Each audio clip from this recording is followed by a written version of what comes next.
Just give me 1 second, guys. Yes, don't worry.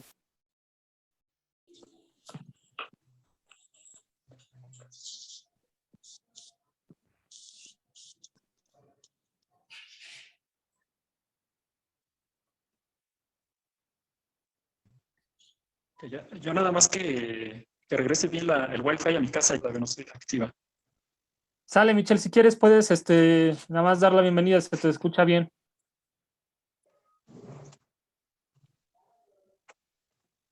¿O no? O tal vez no. ¿Sí me escuchan bien? Sí, sí, Michelle. Okay, can you guys see me? Yes, Christopher. Yeah, hey guys, how's it going? Hello, Christopher. Welcome, nice to meet welcome you to guys. Expression and Arts. Ángela, ¿le podrías decir lo que pasó con Michelle, por favor? Yes. Chris, hello. Welcome to Academy of Arts. Angel Sarsa is the host, as well as Michelle Scutia.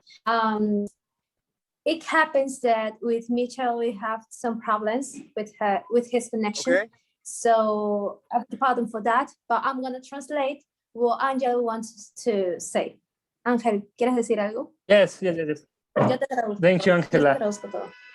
Okay, it's a great honor for us that you can connect today and be able to talk about your experience and work. I would like to start this conversation by asking you, is there a difference between working in Canada and New York City? Okay, so to make a long story short, I would say 80% of the jobs in North America, that's Canada and US, are in America. So there's really not many jobs in Canada.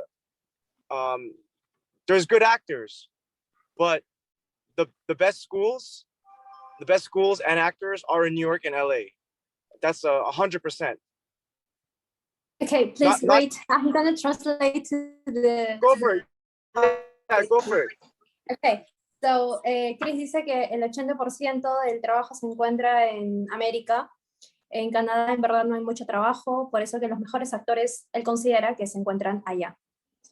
Chris, continue, please. Thank you. Okay. Hey, Chris, I'm back. Hey, Hi, how's how it are you? going? Sorry. Hey, It's good to see you again. Sorry, I didn't have energy in my house, but now it's back. I think I missed something. Well, first, it's very nice to see you again. Very happy. Yeah, likewise. I think they introduced themselves, right? Did you see Angel? Yeah. Nice. I met everyone. Yeah. Okay, thank you, Chris.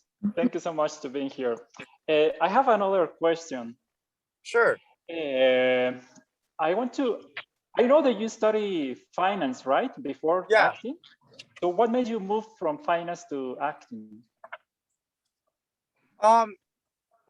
It's not that I so what happened was I went into finance because I didn't know what to study. I thought I was gonna be a businessman. I didn't know anything about finance, really. I had an idea what finance was, but I didn't know what it was. And then after I graduated, also to make my parents happy, after I graduated, I didn't know what to do. I didn't know what was my passion, because the people in finance who were getting 100% on all their exams, I realized they really love finance, and I really don't love finance. I liked it, but I didn't love it. So then what I did was I made a list of 5 things that I've always wanted to try, like cooking, photography. I don't know what else I did. And every week or every month I tried something different. And acting was like number 5. Acting was the last thing. And then I took one acting class and I just fell in love. And one acting class became 2, became 4, 8. After a couple of years, I did like 10 acting classes and I just loved it. That's really how I got into it. It's really by accident. Okay, let me translate. Okay, bueno, Chris, le pregunté que él primero estudió finanzas. Entonces, ¿qué fue lo que lo hizo cambiarse de finanzas a actuación? Bueno, dice que él estudió finanzas, sí terminó la carrera y ya cuando terminó, pues obvio hizo felices a sus papás. Pero dice que sí le gustaba, pero no amaba esa carrera. Entonces escribió una lista como de 5 cosas que le gustaría hacer, entonces cocinar, hacer varias cosas y al final el número 5 estaba la actuación.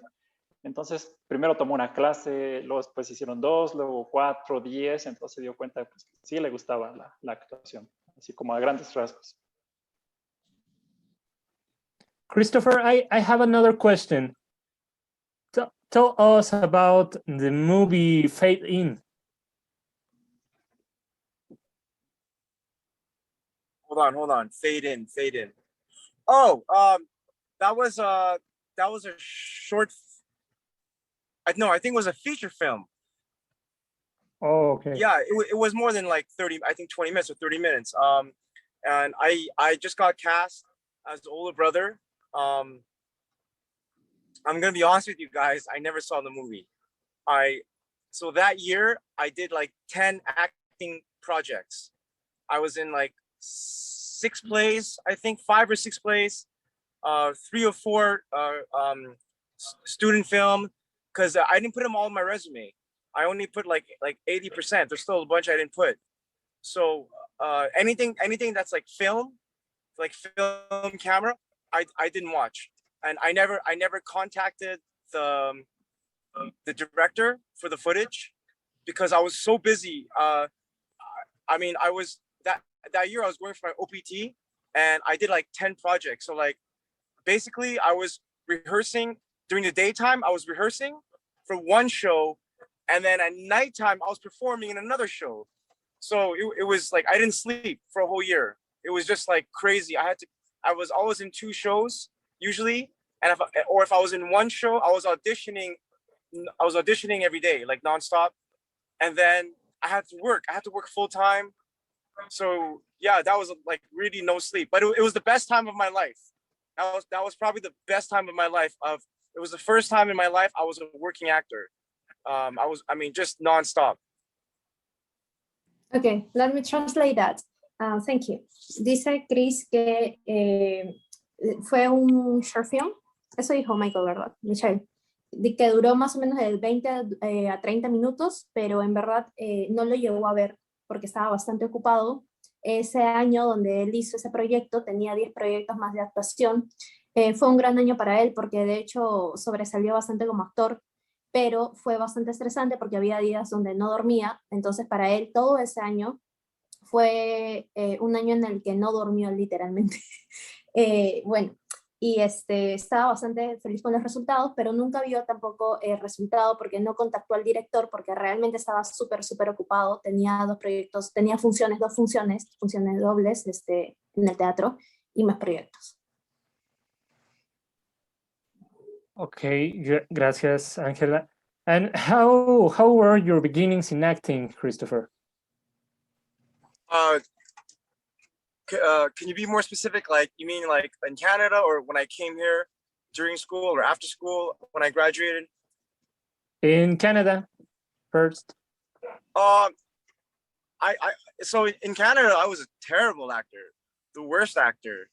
I mean, the quality of education you get outside New York and outside LA is not the same. It's like learning to swim. It's like learning to swim in a lake that's very, like tranquilo, very like smooth, and learning to swim in the ocean. Just because you can swim in a lake, it doesn't mean you can swim in the ocean. And you need that training. And I was trained like very little, like just the 1%, the surface of acting. I wasn't trained the other 99%. So I was a terrible actor. I would go to auditions. I would never get a call back. I did very non-professional acting projects. But once I did my 4 years in school and I got the training, I was killing it. I would go to auditions every like 2-3 times a week. Every audition I got a call back. And most of my auditions I got a second call back, and then half my auditions I got it. And I always auditioned for the lead role. My best advice to you guys is go big or go home.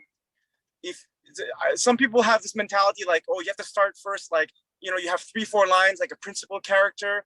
So like, I'm talking about when you finish school. They think like, okay, if I go for theater, first I'm gonna do like a small role, maybe 5-6 lines or 10 lines, and then I'm gonna work my way to support lead, and then I'm gonna become a lead actor. I say no.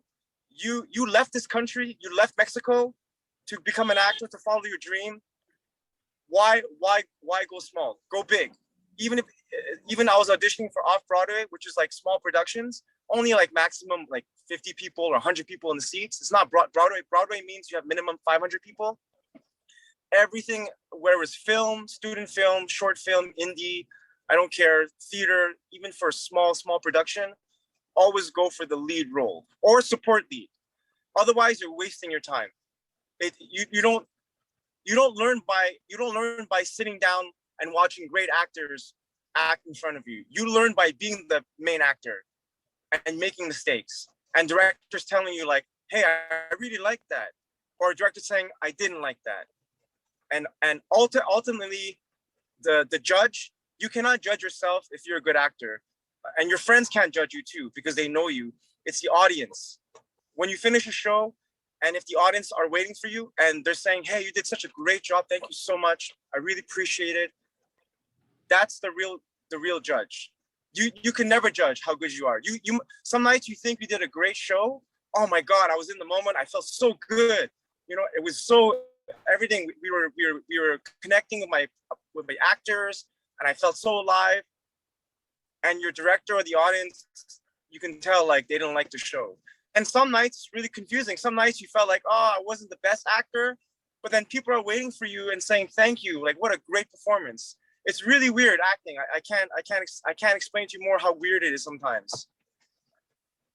Okay, thank you. Chris comenta de que...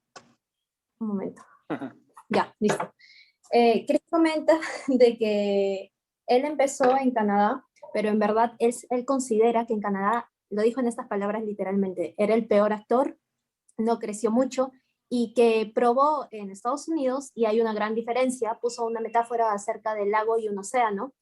Comentó acerca de que no es lo mismo nadar en un lago que en un océano. Entonces uno se da cuenta de que cuando en su país, o digamos en una industria mucho más pequeña, ¿no? que Hollywood, por ejemplo, es distinto el movimiento actoral y todo ello, ¿no?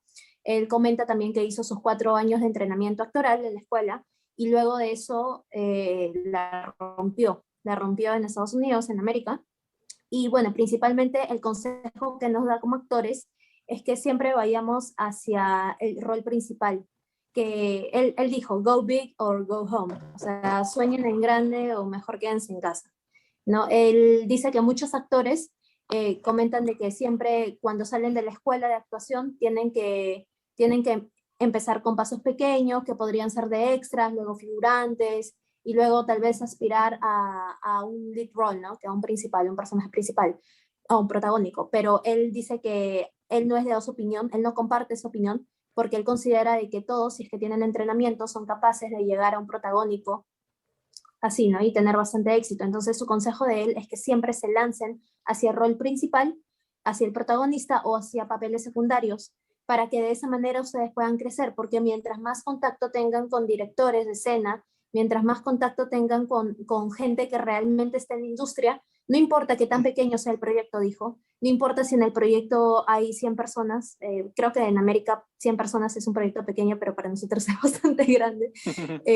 Dijo que no importa si es un short film, cortometraje, comercial, no importa en verdad qué tipo de proyecto sea, pero la cuestión es que tú tengas que sobresalir como actor y que la luches para conseguir eso, ¿no?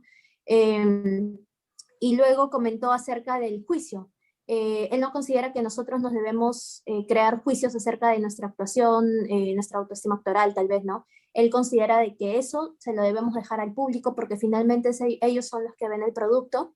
Y bueno, dijo que en verdad la actuación para él es algo un poco inexplicable porque es bastante raro. A veces suceden muchas cosas que él no puede explicarlo en palabras tan fáciles. Eso. Thank you, Angela. Thank you, Christopher. Okay, Michelle, Yeah, sure. go ahead. Sorry, Chris, do you have a question? Chris? I don't have a question. I'm really here for you guys. If anyone wants to ask me a question, I'm more than happy to answer for you. I don't mind. Ajá. ¿Alguien tiene una pregunta? O, bueno, tengo yo una mente, pero si alguien quiere hacer una pregunta. I would like to make a question, please. Okay. Chris, Yeah, sure. so tell us, do you consider that school training, I mean, I know the school training is really important, right? But do you consider that the school depends, I mean, your acting craft depends mainly on the school? I mean, I know that there's an actor in Game of Thrones, right? Right. That studied in school that wasn't that popular. And despite that, he became a great actor. So would you say that the training is like the most important thing, or the experience that you can acquire through the years? It's not, the training is important. There's hundreds of acting schools around America, let's say. Mm-hmm. But why not go to the best school? Like, why not go to the top 5? Because the top 5 are top 5 for a reason, and they're gonna prepare you better. And the second thing, what's the good thing about coming to New York or LA, right? So when you go to these schools, you're getting like good education. I cannot say it's the best education. I can just say it's good education. But what I can say is that all your teachers are working actors on TV shows. You can watch a TV show like right now, and you can see your teacher. You can actually see your teacher. So the teachers have a lot of credibility. It means you trust them because you know that they're working actors. And when you come to New York or you come to LA, you make a lot of friends. You make a lot of friends with the teachers, with the students, with local people in New York. And some of those people are working actors, working directors, or they're going to be future directors or future actors. And if you make friends with them now while you're in school, after 5 years, you have a network of friends. And that's how you get a job. So my point is, not to come to New York like because it may be the best school, but you're giving yourself the best chance for success by being where all the action is. New York is a center for the arts in North America. It's a center for fashion, for dance, for singing, for painting. So why not put yourself in that world? In a world where you're surrounded by artists. Mm-hmm. Chris, and please, before continuing and translating, there is a difference between New York and Los Angeles? For sure, 100%. So I don't think there's a misunderstanding or misconception that LA has more work than New York.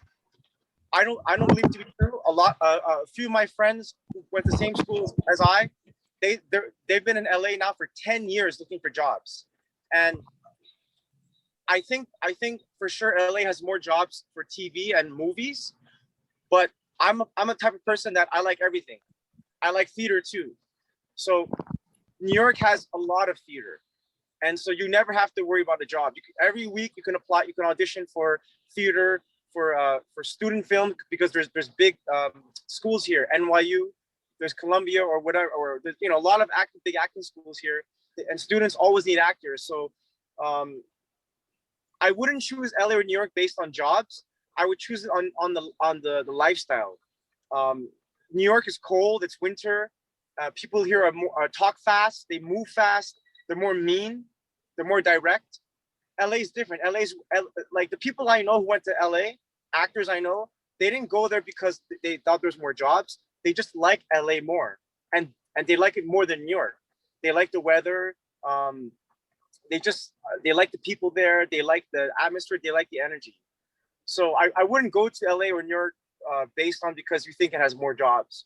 But I would say that I truly do believe, after talking with other actors who they went to LA or other schools, everyone says New York has the best schools.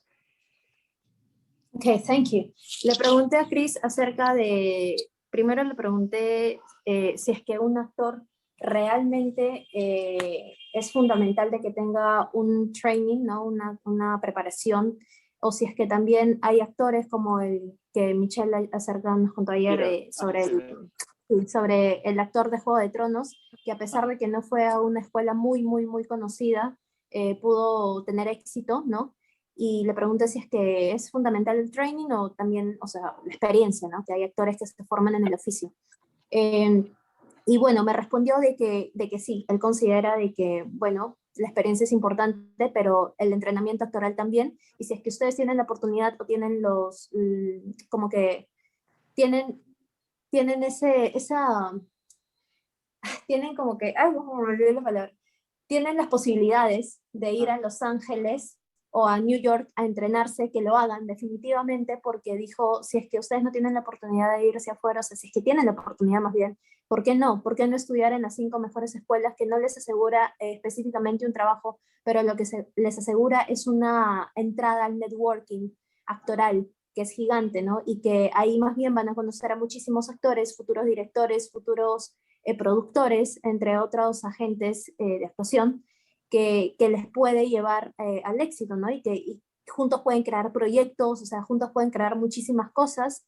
Y también habló sobre New York. Dijo que era muy fundamental y le recomienda de corazón de que siempre vayan a New York porque en New York hay muchísimo movimiento actoral y ahí es donde yo le pregunté si es que, la segunda pregunta que le hice fue si es que él prefiere o sea, iría a Nueva York o a Los Ángeles, a lo que él me respondió que definitivamente Nueva York, que hay una misconception, o sea, hay un mal concepto que tienen las personas de que en Los Ángeles hay mucho más trabajo porque ahí está la industria del cine y ahí está Hollywood, lo cual es cierto en la parte audiovisual. Sin embargo, él a su juicio, y no solamente a su juicio, ha conocido como a muchísimos amigos actores que definitivamente prefieren New York por una cuestión laboral. Es decir, que en Los Ángeles no hay casi nada de trabajo. Eso es lo que dijo, que él no iría ahí por una cuestión de trabajo, él iría ahí por una cuestión de que les gusta el ambiente, les gusta el clima, les gusta entre otras cosas, ¿no? Pero en Nueva York lo que se encuentra es como un epicentro de América para las artes escénicas. Él dice que ahí la actividad audiovisual no solamente está presente, sino también la actividad teatral. Hay muchísima actividad teatral y de hecho ahí hay mucha más concentración de personas que se dedican a eso, ¿no? Y que pueden crear diversos proyectos. Así que realmente les recomiendo que si es que ustedes escogen un lugar en Estados Unidos para prepararse actoralmente o vivir de eso, ¿no? Y crear proyectos, sería New York. Gracias, Angela. Chris, I have another question. Sure. Was it difficult to adapt to the American culture in any project? You mean adapt like city life or like school life or Culture, or culture. oh, the The culture. American culture. The yes. culture. For me, yes, because I'm not American, I'm from Canada, and I'm talking about New York. I'm not talking about America. In New York, yes.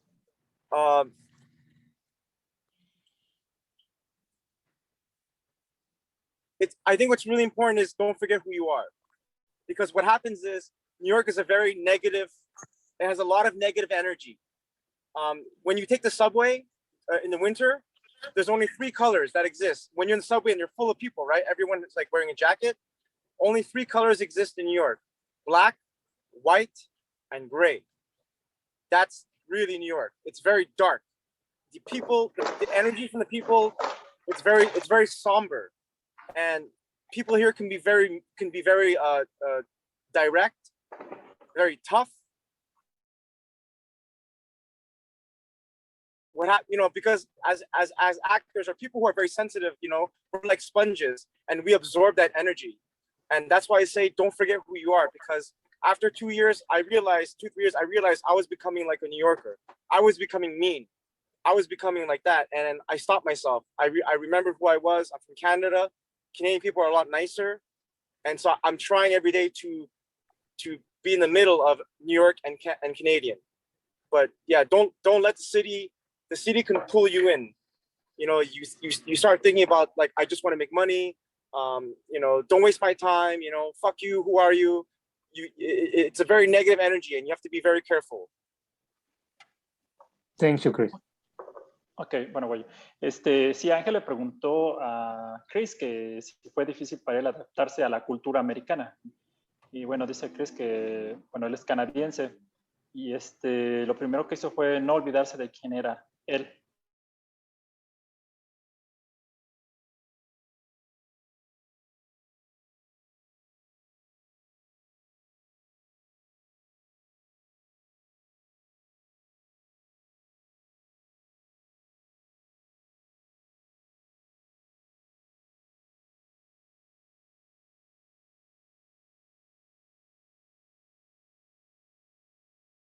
La gente pues es como que muy directa, sí, un poco mala. Y llegó un momento que él se dio cuenta de que ahora sí que un neoyorquino, se estaba volviendo un neoyorquino, entonces puso alto y dijo, no.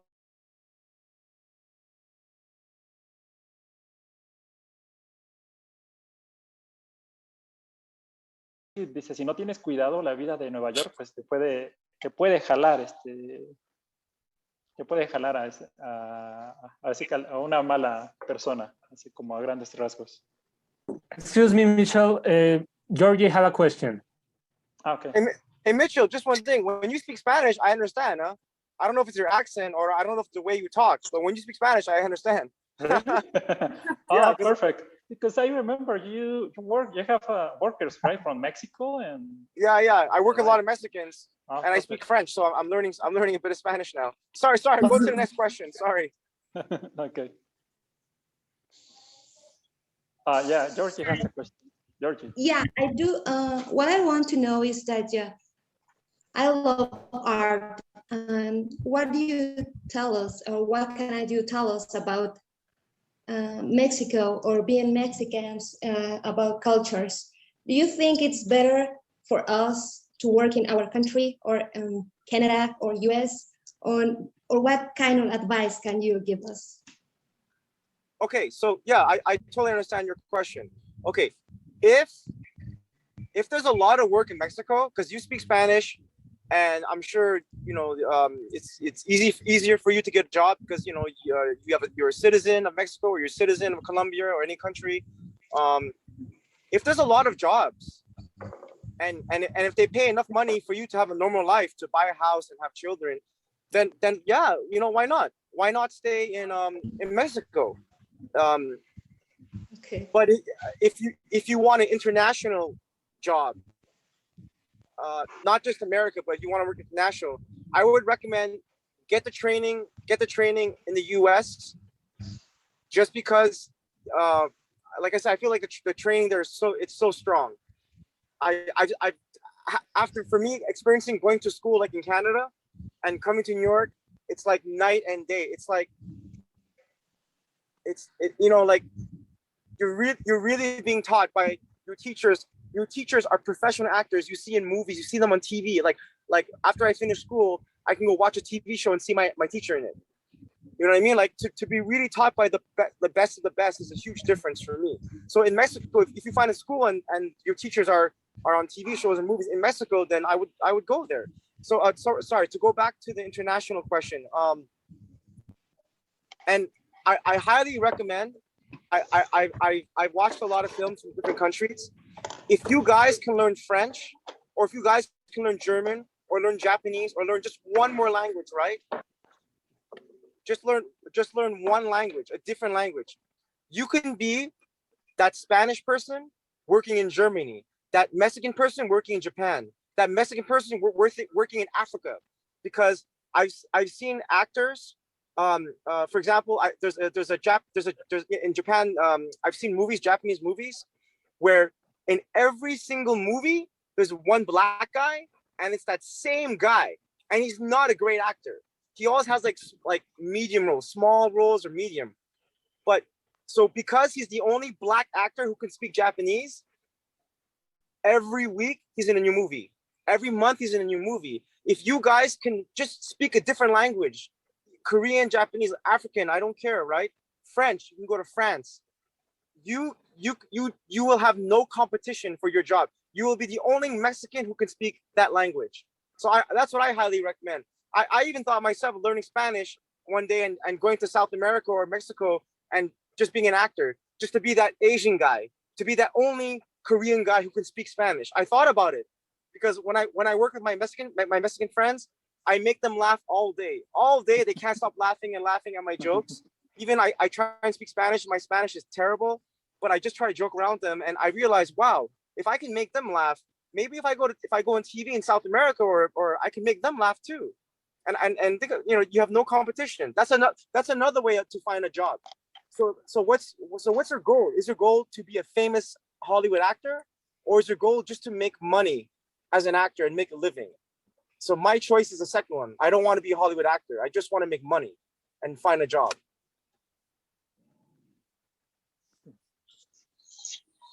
Georgie, ¿tú traduces? I really appreciate your time. ¿Quieres que lo traduzca? Y con Michelle, si no, lo traducimos ambos. Ajá, claro. Ok, bueno, Ya. adelante. ¿Te acuerdas de la primera parte? Ah, sí, claro que sí me acuerdo de la vale, primera parte. Bueno, yo lo que entendí, Georgie, fue que le preguntó qué diferencia había entre trabajar entre México, Canadá y Estados Unidos. Entonces, Chris dijo, ok, bueno, si estás en México y perdón. Que si estás en México. ¿De qué consejo nos podía dar, no? Ajá. Los mexicanos. Dice pues que vayas a una escuela, si vayas a una escuela, trabajes en México porque aprovechas que tienes la ciudadanía en México y bueno, pues hagas dinero, ¿no? Algo así, recuerdo. Dijo, claro, que si quieres si quieres ser un actor internacional, entonces ve a los Estados Unidos, ¿no? Porque la educación es muy, muy, muy diferente, dice, así lo notó. O sea, por ejemplo, entre Canadá y Estados Unidos, pues no hay comparación, ¿no? El entrenamiento es muy intenso. Y además dice, cuando salías en Estados Unidos, en Nueva York, salías de clase, luego veías a alguno de tus compañeros trabajar en algún programa de televisión o incluso a tus maestros estar trabajando en una película. Entonces eso es pues muy bueno. Igual, si estás en México, pues ve a una escuela donde tus maestros estén trabajando en una producción, en una película. ¿Verdad? Sí, creo que eso fue lo que dijo al principio. Ahora dijo, después, también que es muy importante que aprendemos otro inglés, ¿no? Sea francés, alemán, japonés.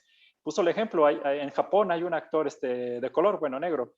Dice que siempre ve al mismo actor, al mismo tipo en todas las películas y dice, y no es un buen actor, pero dice, habla japonés. Dice, y está, bueno, entonces en todas las películas. Entonces tú puedes ser eso, o sea, puedes ser el mexicano que está trabajando en una película francesa, el único mexicano que está trabajando en Japón o en Alemania, ¿no? Sí, que aprovechemos aprender otro idioma. Eso nos daría como una ventaja sobre los demás.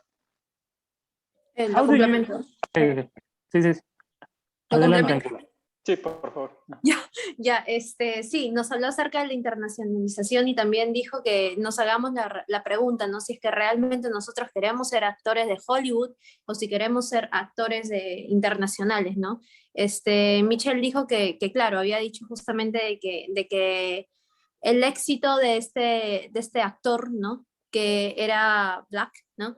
Una persona de color, radicaba en su dominio de idiomas nada más, ¿no? Entonces que realmente aprovechen la oportunidad y que él considera de que su objetivo es hacer dinero, ¿no? Ese es su foco y se respeta, normal. Entonces, bueno, mencionó de que si es que realmente si quieren ganar del lado económico, pues vayan internacionalizándose, ¿no? Vayan probando en diferentes lugares, pero que sí se animen a hablar más de un idioma que es el inglés. Mm-hmm. Hey, Chris, I have a question. Yeah, sure. Are you union or non-union? I am non-union. You are not allowed to be union until you have a green card. So right now I'm working for a bar, karaoke restaurant, whatever. Because I work really hard and they like me, they're gonna sponsor me for a green card. So I'm gonna get a green card in 1.5 years or 2 years. They just saw a lawyer to sponsor me. So without a green card, it's very, very hard to become union or to be on a TV show or movie. It's almost impossible. It's like 99.99% you will not be on a TV show. You will not be in the movie. and you will not be on Broadway without a green card. Mhm. Unless you're a famous actor in Mexico. If you're a famous actor in Mexico, you've been on many TV shows, you've been on movies, then the casting director from the US, you can contact them and they will invite you to audition for a show here in the US, in America. And if they like you, they'll bring you and they'll give you a green card or a work permit. So there's two ways of working in America. Either you come here and you work really hard, you get a green card from your boss, or you marry someone, you marry a girl, you marry a boy who's a citizen, you get a green card, or you become famous in Mexico or in another country, and then you get invited to audition in America. Ah, that's great. Ok, ¿me ayudas, Ángela? Bueno, déjame empezar. Le pregunté a Chris que si él está sindicalizado o no sindicalizado. Bueno, así se dice en Estados Unidos. Union es si eres del sindicato o no union. Y bueno, dice que no está sindicalizado, porque para estar en el sindicato debes de ser ciudadano americano. De otro modo, pues dice, no, o sea, no puedes trabajar en Broadway, no puedes trabajar en ninguna producción grande. De hecho, el 99% de los trabajos importantes no puedes trabajar si no eres sindicalizado y si no eres ciudadano. Dice, bueno, ahora él está trabajando en un bar y esta compañía, este bar, lo va a patrocinar para dentro de 1 año y medio más o menos le van a dar ya la green card, ¿no? Lo que le decimos la residencia. Y bueno, dice, a menos que tú seas alguien famoso en México, entonces sí puedes tú contactar desde México a alguna gente, alguna compañía, y ellos ya te pueden mandar la invitación. Mientras tanto, pues no, dice, la otra sería que te cases también con alguien, algo así de lo que recuerdo al principio. Y que trabajes muy duro. Es decir, que tienes 2 opciones. O te vas a Estados Unidos y trabajas bastante duro, o bueno, también te puedes conseguir la green card casándote, ¿no? O, entre otras estrategias. O pues, como dijo Michelle, te haces famoso en tu país porque un director de casting de Estados Unidos te puede dar la invitación y así te da mucha más facilidad para que te den un permiso de trabajo, ¿no? Una green card, claro, en Estados Unidos. Okay. Auris Leida, ¿tiene Ay, qué una bueno pregunta? que lo dijiste tú porque Sí, adelante. Hola, buenas noches. Sí, ya veo que están traduciendo también mi nombre. Muchas gracias. Bueno, saludos a todos y a todas. Sí tengo una pregunta para Chris. Sería, ¿qué le criticaría él a Nueva York a nivel de escuelas de actuación, ¿no? O sea, ¿qué pensaría él o qué le criticaría él a Nueva York? Esa es la pregunta, ¿no? A nivel de escuelas. O sea, ¿qué piensa él de las escuelas de Nueva York? O sea, si, por ejemplo, ¿cuál es el lado positivo y negativo de las escuelas de Nueva York? Muchas gracias. Okay. Chris? Yeah. Okay, so she says, and she wants to ask, what would you criticize about schools from New York? If there is any negative aspect, what would you tell us? Oh, so sorry. Can you repeat that question again? Because it's like raining really hard. Hold on. Yes, of course.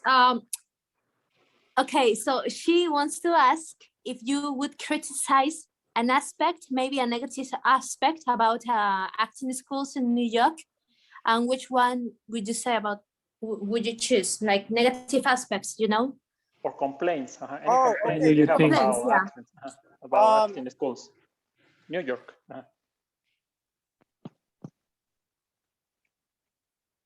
Well, it's something I experienced, but it exists in everything in life. If you work in a normal job or in your family or everything. So the answer is politics.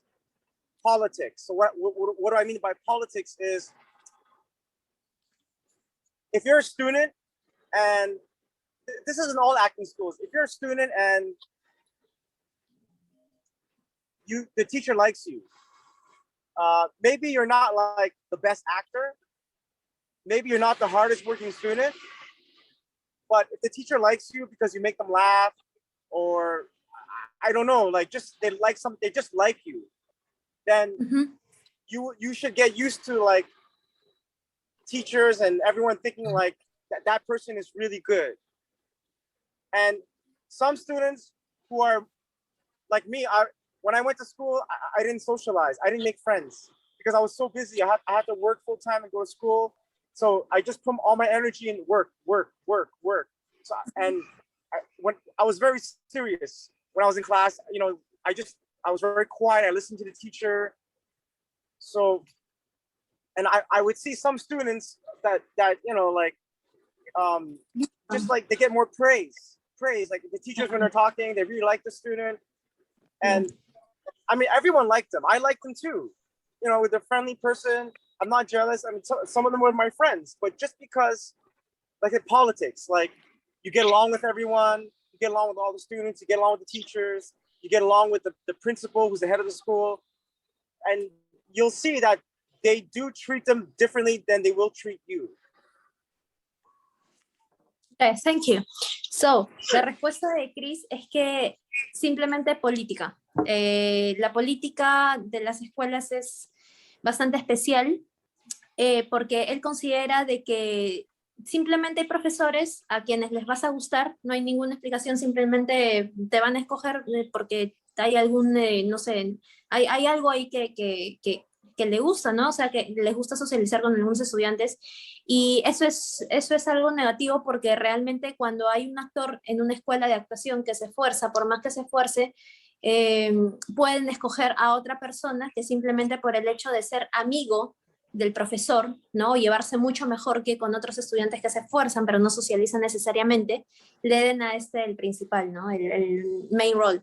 Entonces, él considera de que también, por ejemplo, cuando él estaba en la escuela de actuación, él era una persona que no socializaba mucho porque no es que no le gustara, sino que él estaba bastante enfocado y era serio acerca de su trabajo de actuación, y también tenía compañeros que eran así. Sin embargo, habían otros alumnos que pues a pesar de todo empezaron a hablar con el profesor, a hacerle bromas, halagarlo, ¿no?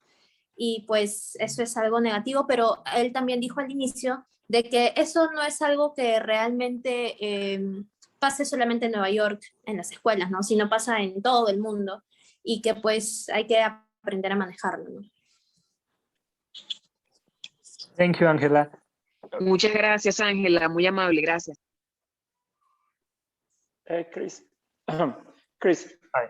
Yeah. what do you like the most? Working on theater, short films, TV, or even musicals? So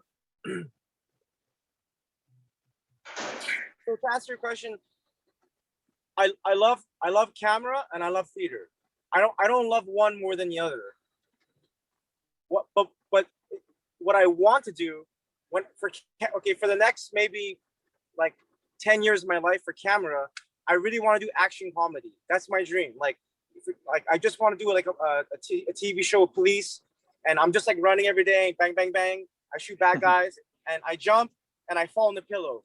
And I do it 20 times, the exact same thing. I run, jump, bang, bang, bang, fall on the pillow, and just comedy, cracking jokes. That's what I want to do. And for theater, I love everything. It doesn't matter if it's drama, like Shakespeare, comedy, or modern drama. As long as theater, I really feel like I like the story, I like the character, and I like the director. I'll choose any project. But so the second part of my answer is, unfortunately, the reason. So I realized I don't really get cast in comedy in a lot of theater or camera, and this is an important, I think, lesson for you guys. Just because you want to play this role, or just because you want to do this type of movie or project, you might not get cast because that's not what you look like. I've been to many auditions for comedy, and the casting director and directors are laughing, like, "Oh my God, this is amazing, right?" And for those, I don't land the role. I just don't get it. I did like, so that in 2019, before COVID, I did I think I did like six plays or 6 theater shows, and all my roles except one, the last one, all my roles, I played the same guy. I always play the angry motherfucker. Every single time.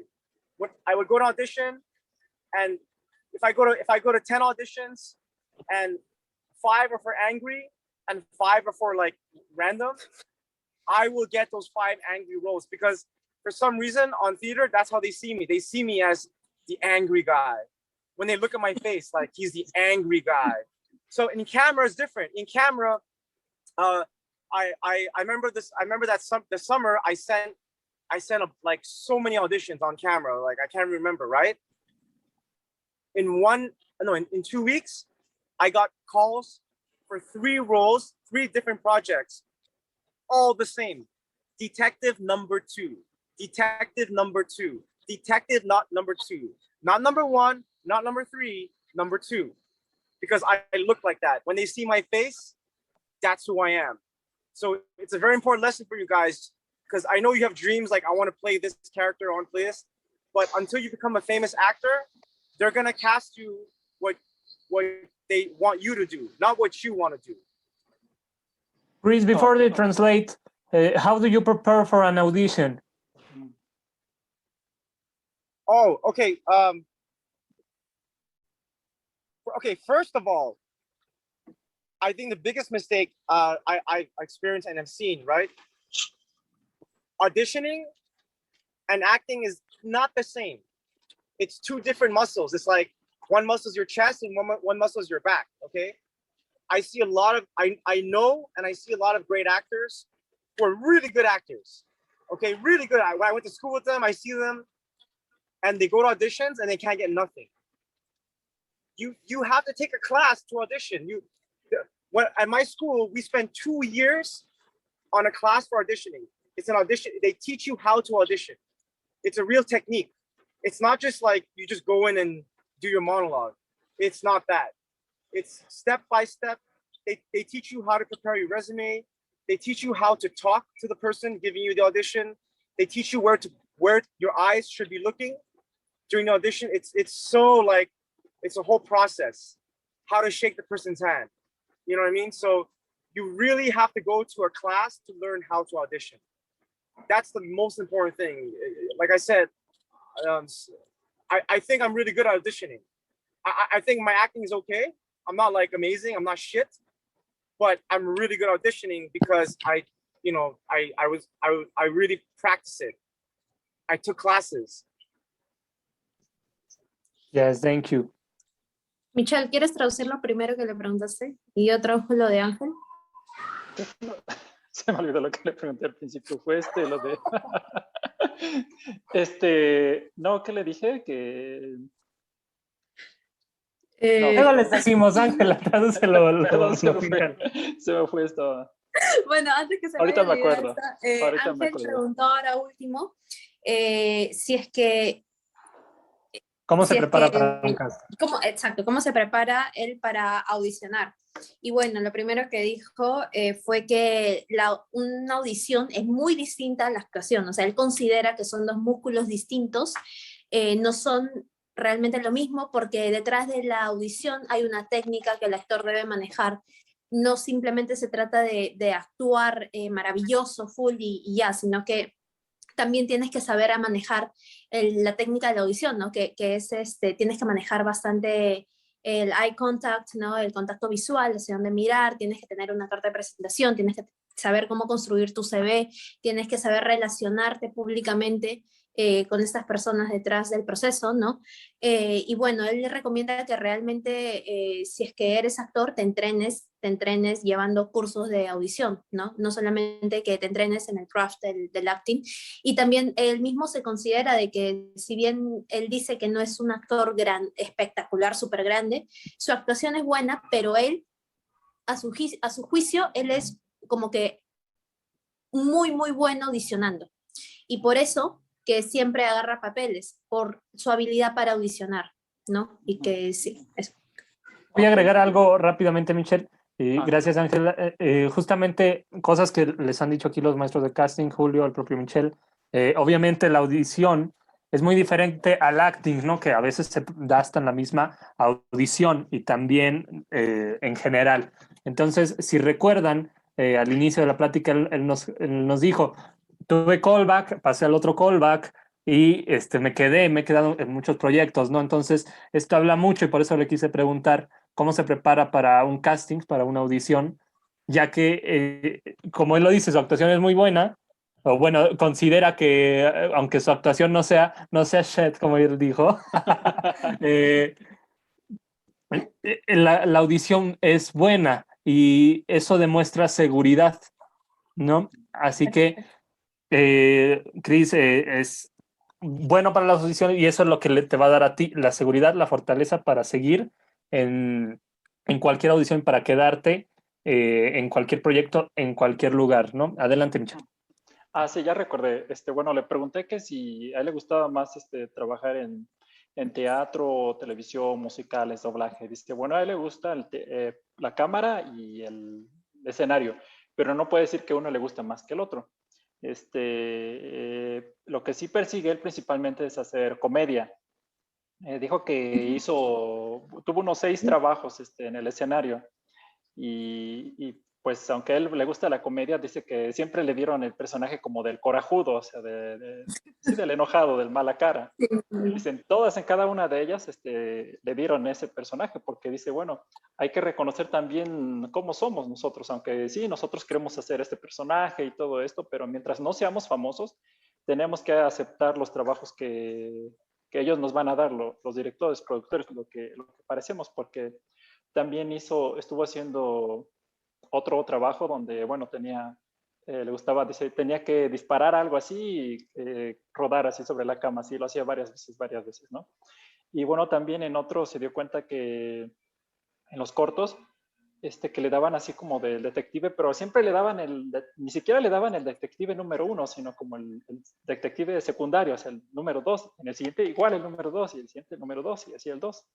Entonces, dice, porque así es su cara, ¿no? Es como el serio, aunque él realmente lo que quiere hacer es comedia. Así que, pues sí, es importante que conozcamos cómo somos nosotros. Ok. Me parece.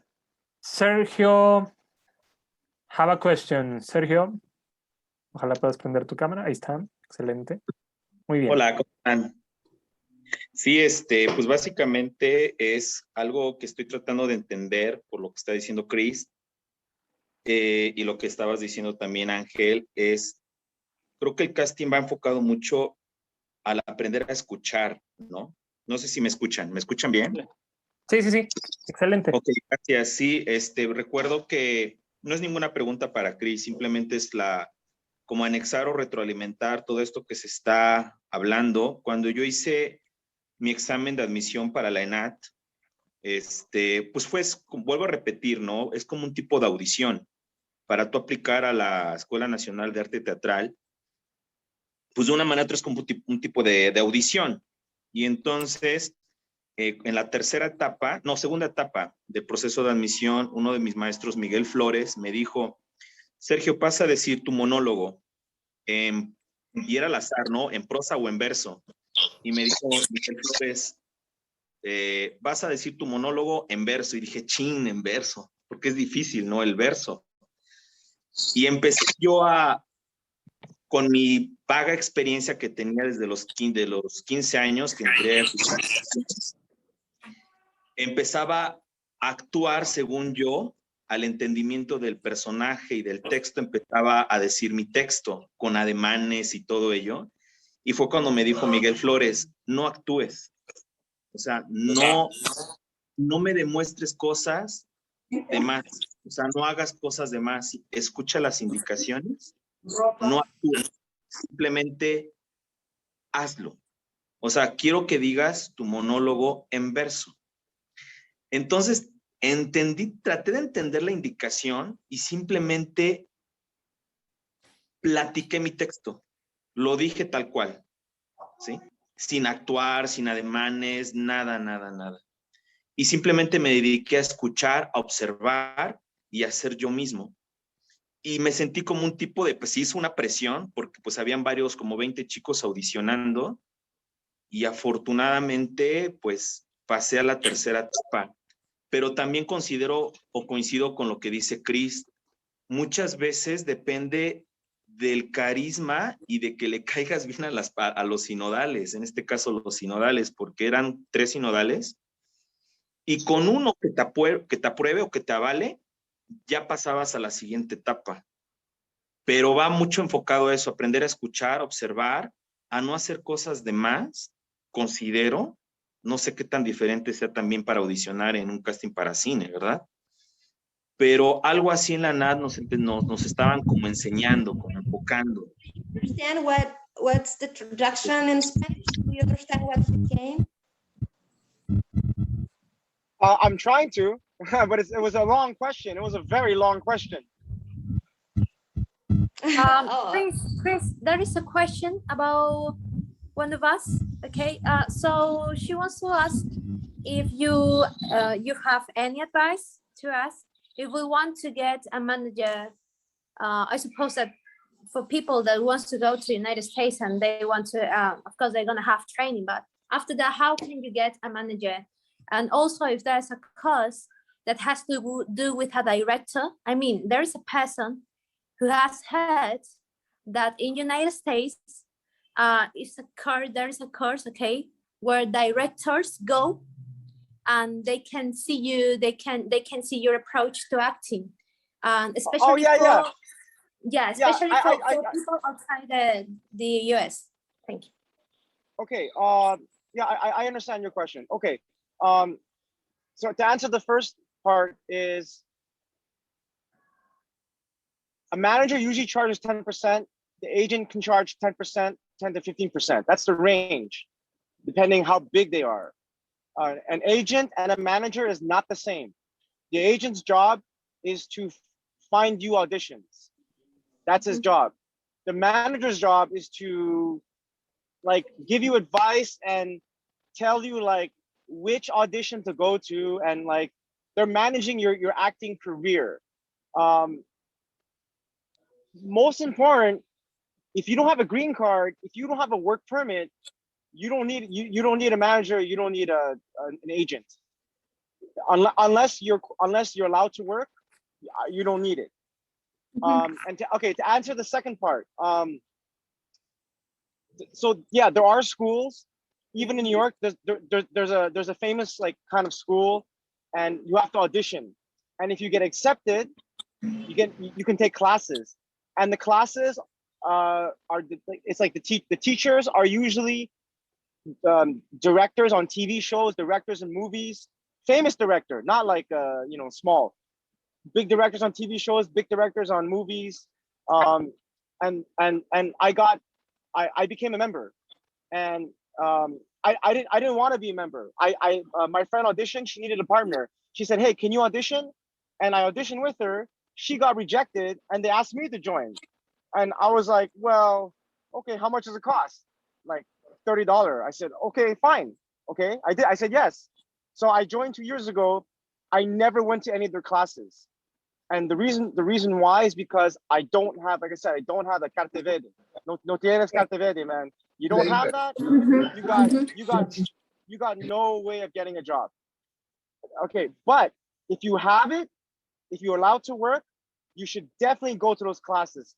Because if you go to those classes for a long time, like maybe like 3 months, 6 months, or 1 year, maybe all the casting directors and all the directors of TV shows in New York, like HBO, they see your face, and if you come enough times, they remember your name, they remember your face, and when next time they're on a TV show, they're directing, right?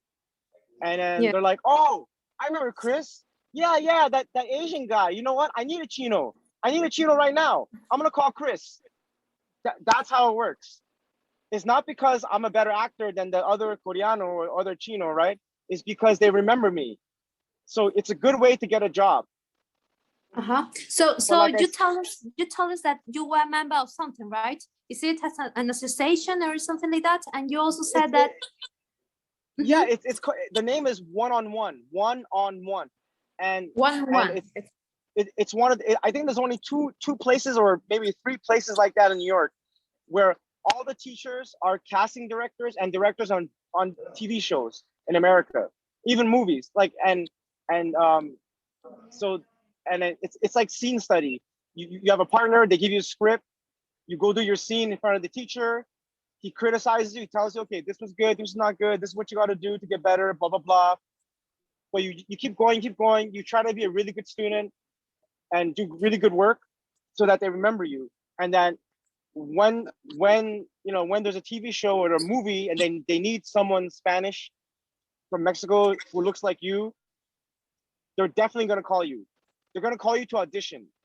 It doesn't mean you have the job, but it means that you get to audition. Okay, thank you, Chris. No problem. Chris comenta de que, bueno, primero tienen que saber la diferencia entre agente y manager. La agente es la persona que en verdad te consigue el trabajo y que lo va a negociar, pero el manager es el que está detrás del proceso de la actuación, el que te da consejos y el que también te ve tu proceso en sí, ¿no? Para que mejores como actor. Dice que, bueno, el manager, generalmente el manager, no el agente, el manager generalmente recibe entre el 10 y 15%, 20% incluso creo, dijo, ¿no? Michelle, cuando hay un negocio, un proyecto, ¿vale?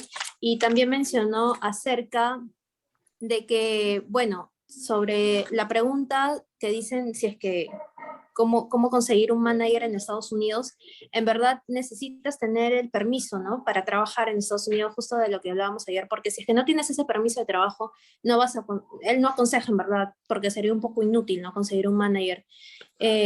Acerca de la pregunta si es que hay alguna asociación en Nueva York donde vayan casting directors, donde vayan directores de casting a ver a los actores y donde vaya agentes, entre otros, ¿no? De producción también. Hay una asociación que se llama, o un lugar que se llama One on One, uno en uno, o One on One, así se escribe, ONE, donde dan clases, pero todos los que dictan clases son del medio de actuación, ¿no? De Nueva York, y donde están los directores de casting, están los agentes, están mucha gente. Y bueno, él sí recomienda que vayas a esas clases. Hay como 3 lugares en Nueva York, y también dice de que si es que bien no te aseguran un trabajo, ¿no? Porque ninguna clase hace eso, ni ninguna escuela de actuación tampoco. Lo que sí es una estrategia para conseguir que los directores de casting recuerden tu rostro, ¿no? Como él mencionaba, de que a él lo pueden llamar por reconocerlo como el chino, el Asian guy. Él mencionó esa palabra. Y bueno, básicamente eso. Que todos los profesores allá son directores de casting, de esa asociación, One on One. Gracias. Chris, could you please write down on the chat these places that you mentioned, please? It's one on one. O-N-E. One on one?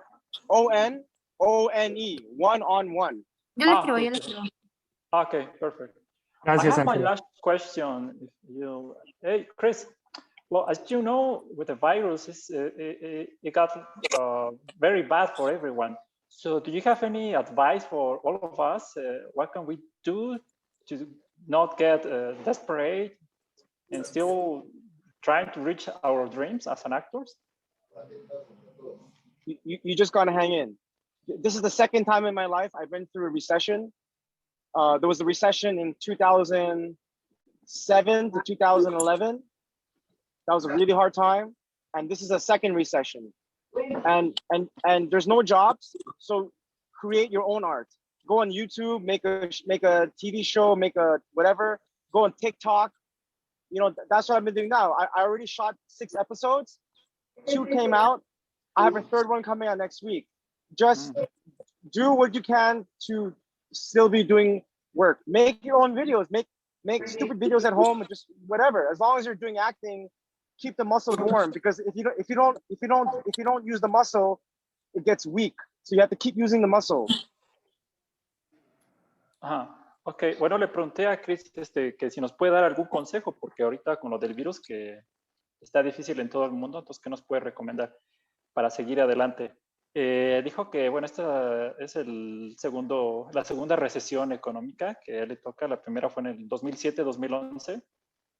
Y bueno, lo que podemos hacer ahora es pues crear nuestro propio contenido, ¿no? Hacer videos en YouTube, en TikTok, incluso hacer cosas estúpidas, dice, todo lo que sea de actuación. Él incluso tiene un canal, dijo que ya tiene 6 programas producidos, y el tercero va a salir la próxima semana, pero así dice, sigan haciendo algo, o sea, creen ustedes sus propios contenidos. Auris Leida, puedes preguntar y yo combino tu pregunta con la mía para también no perder mucho tiempo. Claro, gracias. Mira, la pregunta es, primero, ¿en qué escuela estudió él? ¿Si estudió en Canadá o estudió directamente en Nueva York? Segundo, ¿cómo se involucró él en el medio, ¿no? A través de qué, o sea, de qué escuela o de qué medios, de qué directores. ¿Y qué directores recomienda? Muchísimas gracias. Directores. ¿Qué directores Which- recomiendo? Vale. How to choose the right director? Direct, First, yeah. She has some questions. So she wants to know in which school do you study acting? If it was in New York or if it was in Canada, and also if you recommend directors and how did you get involved in this industry of acting? Okay, wow, that's 3 questions. Okay, I'll answer one by one. Okay, the first question, first answer is, I went to 2 schools. So there's like 4, 5 best schools in New York. I went to 2 of the 5. I did 2 years and 2 years, okay? Which I recommend doing. I mean, I don't know, okay? You can do like, each school is usually 2 years. The best schools are 4 years. There's only like Juilliard. Juilliard is 4 years. And NYU, but NYU is really expensive. Like it's like 100,000 US a year. So unless you can afford it, you can go to Stella Adler. Stella Adler, it's not expensive. It's one of the best, the top 3 schools. So there's Stella Adler. Okay, I'll give you the order like the best. Number 1, Juilliard. Okay. Number 2, Stella Adler, and then the rest are all tied. It would be HB Studio. It would be Lee Strasberg, and then the Neighborhood Playhouse. Okay, but okay. So when I say best school, I want to be very careful. Okay, the biggest mistake we made, like before I went to school here, is you're thinking like, who's the best school? Okay, there's no such thing as who's the best school. My advice to you is research the schools, research the top 5 I just mentioned. Each school specializes on something, okay? And then you have to know yourself. You have to know what, like, who you are as a person. You need to know your weakness and you need to know your strength. And you go to the school that focuses on your weakness. So for example, my weakness was sensitivity. I didn't know how to be sensitive. Like, and when I mean sensitive, not mean like I don't know how to cry, like to imagine the sun, you know, touching me. How do I feel? How does it affect my face, right? So HB Studio, that's what they're good at. They teach you to be sensitive, and that was my weakness. So really you have to know you have to know yourself. You have to know what you're good at. For some people, it's voice and speech. For some people, their voice is very weak, like a mouse when they talk. So you have to go to a school that's really good in voice and speech. So you have to really, like I said, really know your weakness and know your strength. The worst thing you want to do is go to a school that focuses on your strength, because then you're not getting better. You're not learning anything. Now the other part of that question was, sorry, what was it? It was, directors. For directors, when you're auditioning on the internet, and like I said, you're not famous. So when you're auditioning, you're gonna see the director's name on most websites. If the director is smart, he'll put a link to his webpage, and then you'll see his videos, and that's how I choose my directors. Sometimes I choose a project. I don't really like. I don't think the writing's that great, but when I see the director's video, I'm like, wow, the editing is so good. The lighting is good. I can just tell that it was really well directed. So I want to work with this person. That's how I choose. I watch previous works. Okay, thank you. Yeah, sure. Súper rápido para traducir esto. Bueno, él considera que hay de 4 a 5 escuelas buenas en actuación. La mayoría de escuelas en New York duran a los 2 años, pero en verdad la mejor cita que él recomienda es la Juilliard, ¿no? Pero Juilliard dura 4 años porque es una formación completa. Entre las que considera, entre las mejores escuelas está el de Stella Adler, que considera que no es tan caro y por el precio también lo considera súper bien por la educación que dan. El de Lee Strasberg y The Neighborhood Playhouse. Y bueno, él considera igual que no hay en sí una mejor escuela, que se sacan ese concepto de que una solamente es la mejor, ¿no? De hecho, que cada escuela de actuación se especializa en algo y tiene cosas buenas y cosas malas, o sea, tiene weaknesses y strengths, ¿no? Y de hecho, él recomienda que te conozcas a ti mismo profundamente y que te enfoques en tus debilidades y que de acuerdo a tus debilidades tú busques una escuela, que esta escuela se especialice realmente en lo que te falta a ti para complementar. Y él como ejemplo se puso a sí mismo, considera que ha sido un actor que no tenía mucha sensibilidad, imaginación y esta parte no sensitiva del ser humano, y por eso es que escogió la escuela. Él se formó en Stella Adler, antes de mencionarlo, y bueno, también de acuerdo, con respecto a la pregunta de los directores de casting, él recomienda de que ustedes siempre vayan o se dirijan a su página, porque en las páginas de casting siempre aparecen todos los directores de los proyectos. Entonces, que se dirijan a su página, que vean sus proyectos y de acuerdo a eso sean selectivos, ¿no? Eso es la estrategia que él usa siempre. I just want to add one more thing. I have friends who went Gracias, muchas gracias. oh, sure. De nada. Okay, You want to say something else? Yeah. Yeah, just something really important. I know students who went to all the schools, and I think the main reason why Juilliard is the best school is not because they have the best teachers. It's the hours you put. So all the other schools, it's 4 years. Stella Adler, whatever, it's 4 years, right? But it's Monday to Friday, 9 to 3, so it's 6 hours a day. So it's like 30 hours a week of school, right? 30 hours of just school, right? Juilliard is 60 hours a week. You have to live there. Wow. It's Okay. 9 to 9. It's 9 a.m. to 9 p.m. of just school.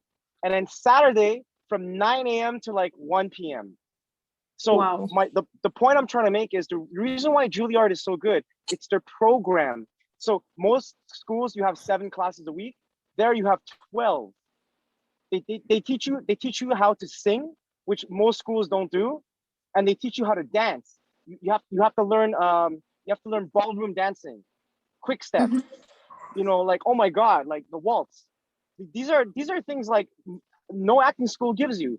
So Juilliard, they really try to prepare you to be like 100% actor. Like you can do Broadway, you can do musicals, you can dance.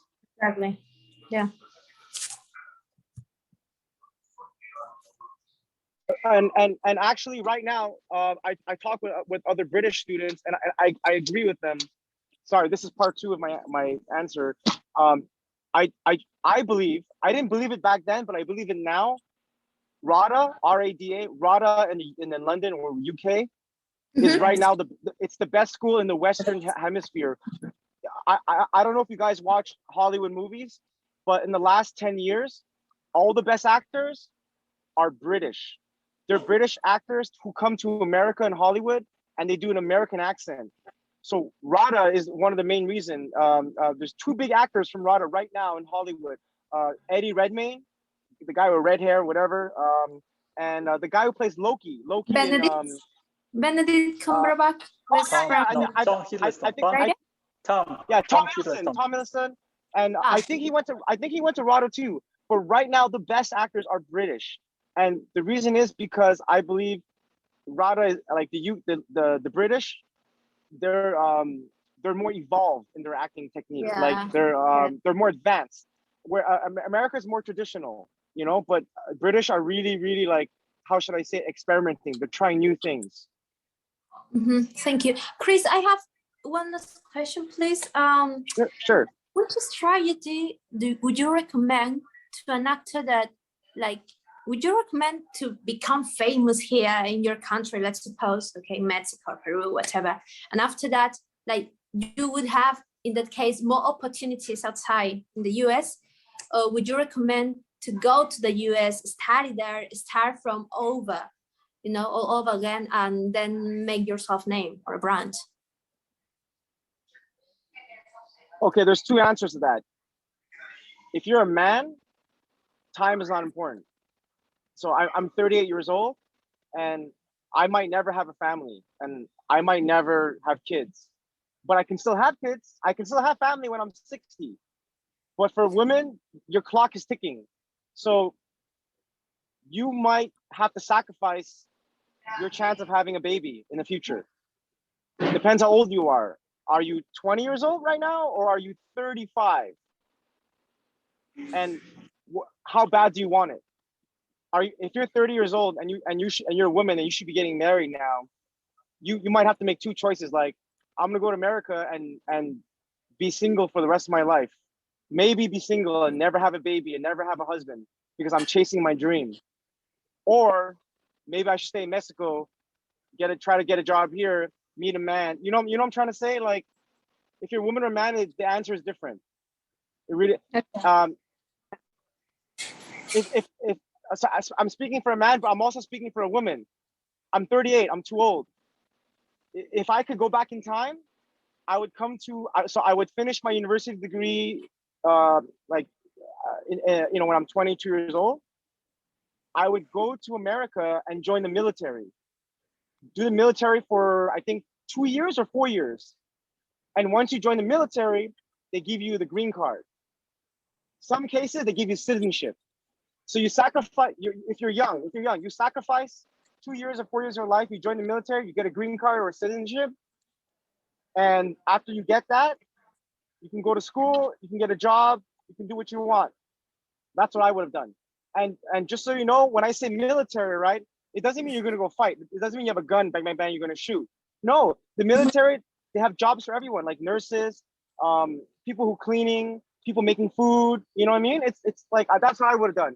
And if you do the military for 4 years, you get your green card and they pay for your tuition. If you can go to Juilliard, if Juilliard the tuition is 100,000 US a year, they'll pay for it. They'll pay for it. Okay, thank you. Bueno, lo primero que Chris agregó fue que la diferencia básicamente entre Juilliard y cualquier otra escuela de actuación es que en Juilliard tú recibes más o menos 60 horas de entrenamiento por semana. Es bastante intenso los entrenamientos allá, prácticamente vives como un estudiante de actuación 24/7. Incluso los sábados se estudia. Y bueno, que si es que las escuelas usuales de actuación dan 12 clases a la semana, Juilliard te da como las escuelas normales y populares de actuación te dan 7 clases a la semana, Juilliard te da unas 12 clases, te enseñan todo, te enseñan a bailar, te enseñan a actuar, te enseñan muchas habilidades. Y bueno, esa es la principal diferencia, ¿no? Que cuando tú sales de una escuela de formación de 4 años, como la que es de Juilliard, tú realmente sales como un actor preparado para cualquier campo escénico, ya sea el teatro musical o cualquier otro tipo, ¿no? De actuación para la cámara, entre otros.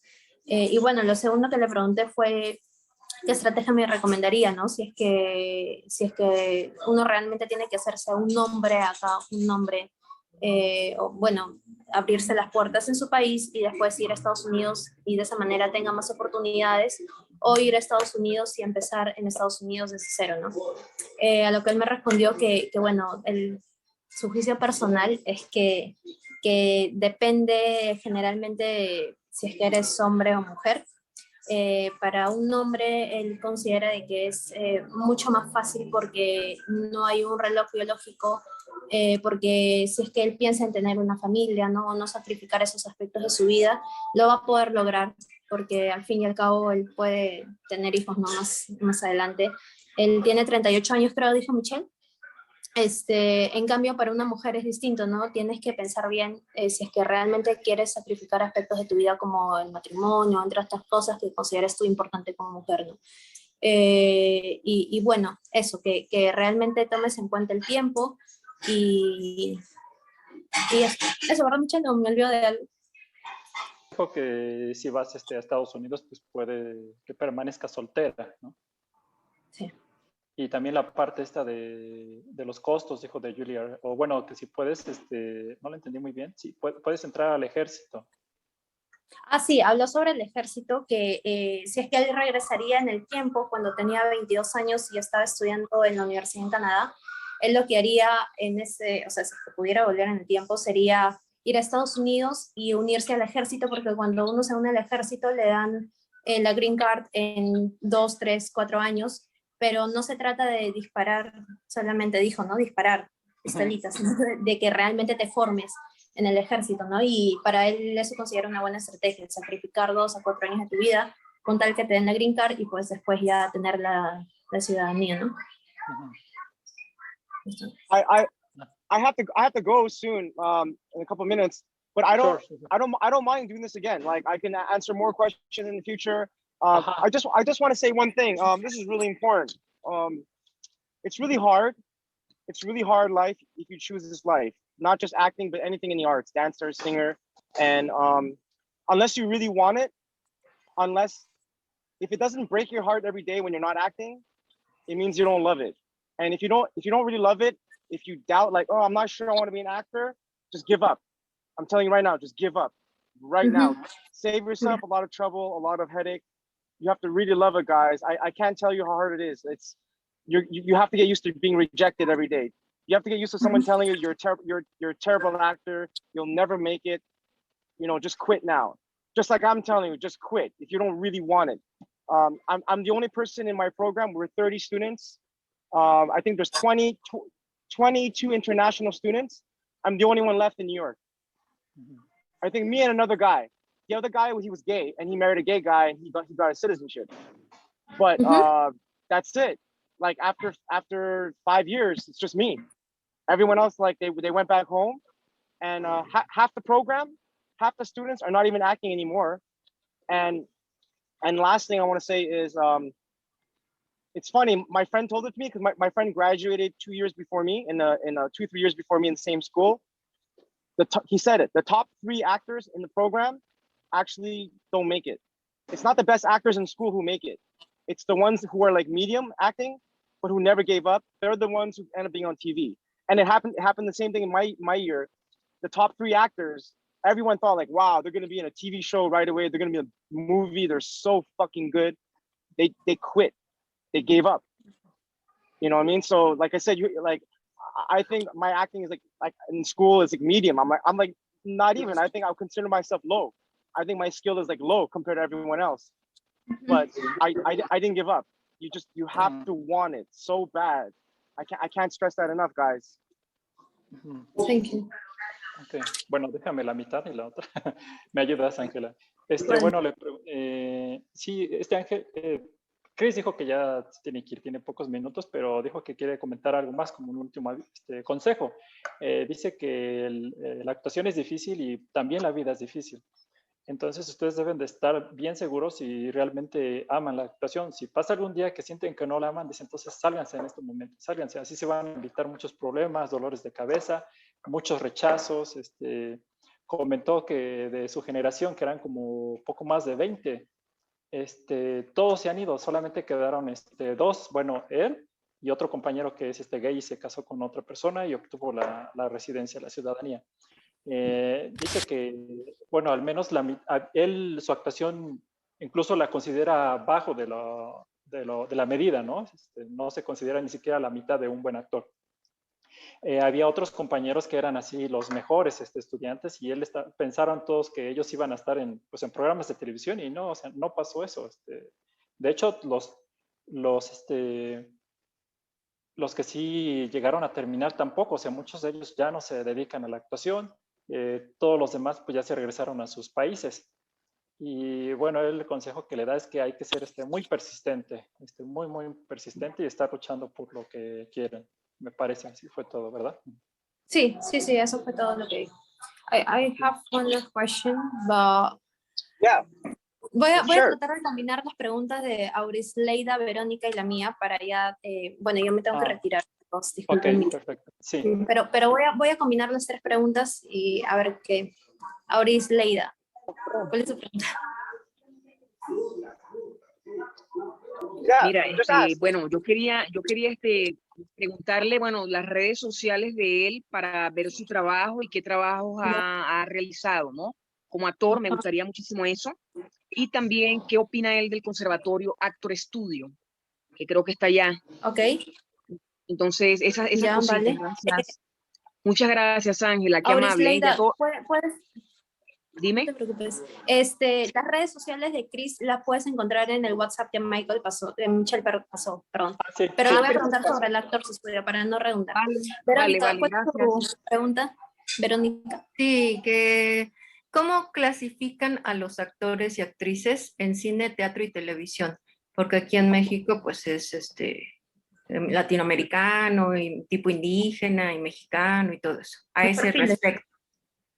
Ah, ok. Okay, Chris.